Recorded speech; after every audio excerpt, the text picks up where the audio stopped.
नमस्कार दोस्तों, आपका फिर से स्वागत है मेरी पांडे क्लासेस में।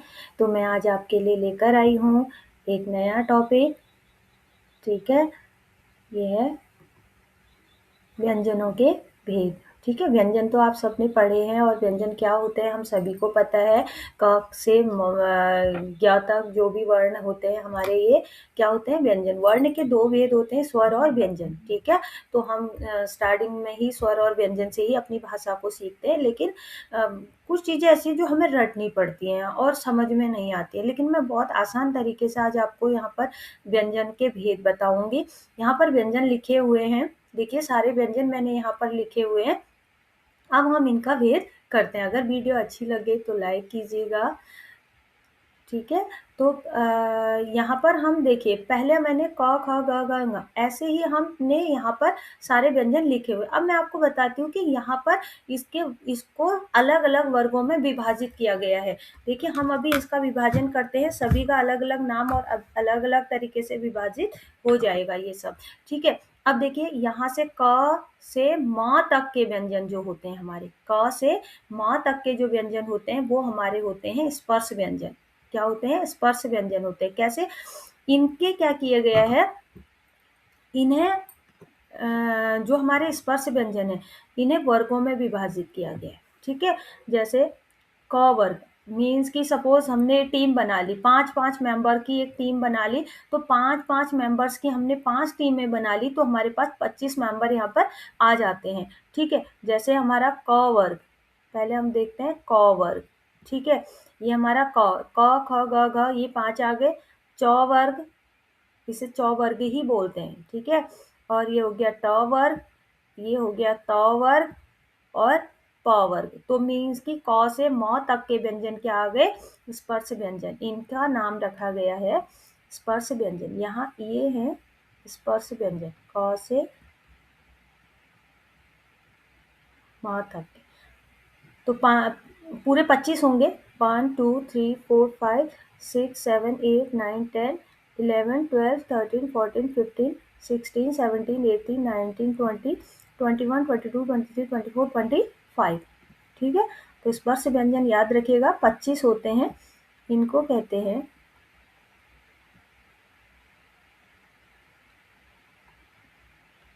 स्पर्श व्यंजन, ठीक है?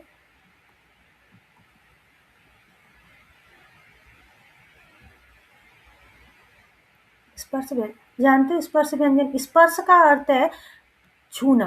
स्पर्श का अर्थ है छूना, मीन्स कि जब हमारे इन व्यंजनों का उच्चारण होता है, तो ये जो हमारी जीभ है, हमारी जो जिह्वा है, वो कहीं न कहीं स्पर्श करके उच्चारण निकलता है। तो मीन्स कि इसी के आधार पर इनका उच्चारण स्थान भी निश्चित किया गया है, ठीक है? तो इनका उच्चारण स्थान होता है, पहले वर्ग का होता है, जो क वर्ग है, इसका उच्चारण स्थान होता है कंठ। क, ख, ग, घ सीधे वायु कंठ से, कंठ को स्पर्श करते हुए बाहर आती है, मीन्स की जो उच्चारण होता है कंठ से होता है, ठीक है? और दूसरा जो च वर्ग है, इसका उच्चारण होता है हमारा च, छ, ज। तो तालु, जब आप उच्चारण कीजिए, अगर आप उच्चारण करते हैं तो तालु को हमारी जीभ टच करती है, छूती है, स्पर्श करती है, ठीक है? और यहाँ पर ट, ठ, ड, ढ मूर्धा, ठीक है? इसका उच्चारण स्थान है मूर्धा, मीन्स के अंदर ही जीभ हमारी घूम रही है, ठीक है? तो इसका उच्चारण स्थान हो गया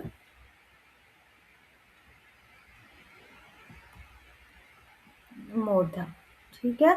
और अगला त वर्ग का हमारा उच्चारण स्थान होता है दंत, दंत। अब यहाँ पर त, थ, द, ध देखिए जीभ दांतों को टच कर रही है, स्पर्श कर रही है, तो यहाँ पर है दंत, ठीक है? और प, फ, ब, भ, म, तो यहाँ पर प, फ, ब, भ, म देखिए होंठ हमारे स्पर्श हो रहे हैं, प, फ, ब, भ, म सारे 5 के 5 व्यंजन बोलने में हमारे होंठ आपस में स्पर्श हो रहे हैं, तो इसीलिए इनका नाम रखा गया है स्पर्श व्यंजन, क्योंकि ये जो चीज उच्चारण इन स्थान किसी न किसी स्थान को स्पर्श करता हुआ उच्चारण होता है, तो इसीलिए इनका नाम रखा गया है स्पर्श व्यंजन। ठीक है। और इनका उच्चारण स्थान कंठ, क वर्ग का कंठ, च वर्ग का तालु, ट वर्ग का मूर्धा, त वर्ग का दंत और प वर्ग का होठ। ठीक है। अगर बीच से क्वेश्चन प्रश्न बन जाता है ग का उच्चारण स्थान क्या है, ग व्यंजन का उच्चारण स्थान क्या है, तो आप लिख देंगे कि कंठ, क्योंकि क वर्ग में जितने भी व्यंजन आएंगे 5 के 5 व्यंजन कंठ। ठीक है। तो यहाँ पर च वर्ग में 5 के 5 जो व्यंजन आएंगे उनका वो कहाँ से उच्चारण होगा, तालु।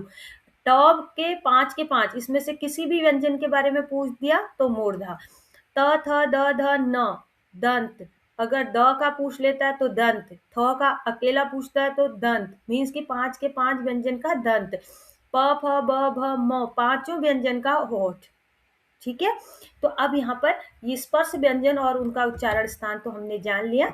अब हम देखते हैं यहाँ पर हमने य र ल को ल व को छोड़ दिया था।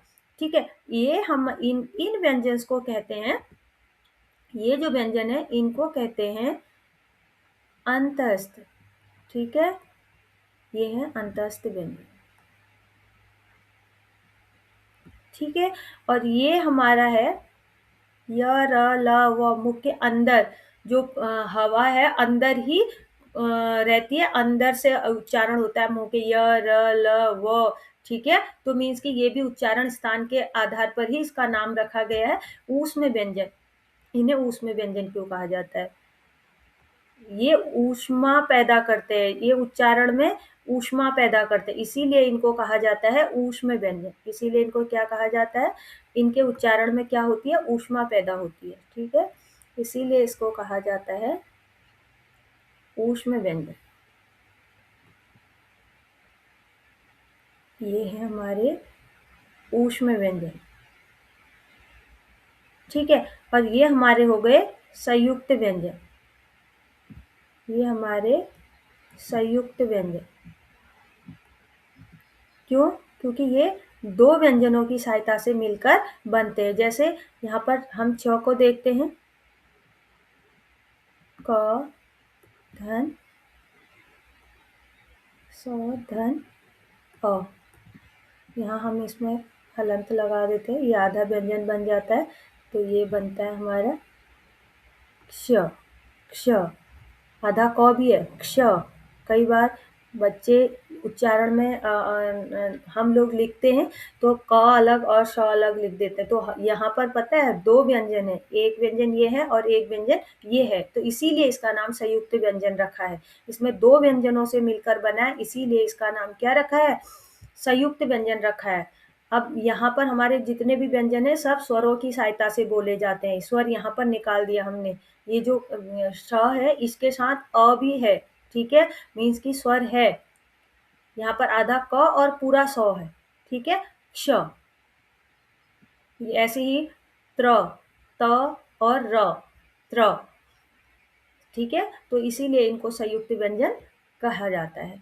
अब यहाँ पर हमारे पास है र और ढ, ये हमारे हैं अतिरिक्त व्यंजन। ये किसके अंदर कर आते हैं, अतिरिक्त व्यंजन।